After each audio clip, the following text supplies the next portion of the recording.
আল্লাহ তাআলা কিয়ামতের কঠিন ময়দানে যেদিন স্বামী স্ত্রীকে চিনবে না, স্ত্রী স্বামীকে দেখে পালিয়ে যাবে, বন্ধু বন্ধুরে চিনবে না, পীর সাহেব মুরিদরে চিনবে না, মুরিদ পীর সাহেবরে চিনবে না, দলের কর্মী তার নেতারে চিনবে না, নেতা তার কর্মীরে চিনবে না, বন্ধু বন্ধুরে দেখে পালাবে। এই কঠিন মুহূর্তে সূর্যটা মাথার কাছে চলে আসবে, জমিনটা তামার জমিন হবে, আজকের জমিনের মতো নয়। মানুষ ঘর্মাক্ত, ক্লান্ত, শ্রান্ত মাথার মগজগুলো কানের ছিদ্র আর নাকের ছিদ্র দিয়ে বেয়ে বেয়ে পড়বে।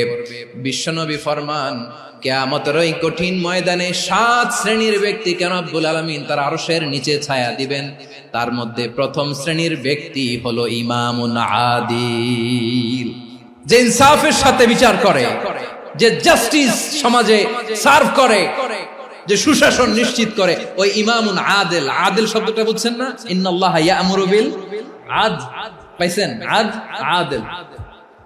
7 শ্রেণীর ব্যক্তিকে আল্লাহ তাআলা সুশীতল আরশের নিচে ছায়া দিবেন, যেদিন তার দেয়া ছায়া ছাড়া কোনো ছায়া থাকবে না। এর প্রথম হচ্ছে ইমামুন আদিল, ন্যায়পরায়ণ শাসক। চিল্লায় বলেন সুবহানাল্লাহ। আবার বিশ্বনবী বললেন, ইন্নাল মুকসিতিনা ইনদাল্লাহি আলা মানাবিরা মিন নূর আন ইয়ামিনির রহমান। কিয়ামতের দিন যারা ন্যায় পরায়ণ হিসেবে আল্লাহর সামনে দাঁড়াবে, কিয়ামতের দিন রব্বুল আলামিন তার আরশের ডান দিকে ওই ন্যায় পরায়ণ লোকদের জন্য আরশের ডান দিকে একটা নূরের মিম্বারে তাদেরকে বসার সুযোগ করে দিবে।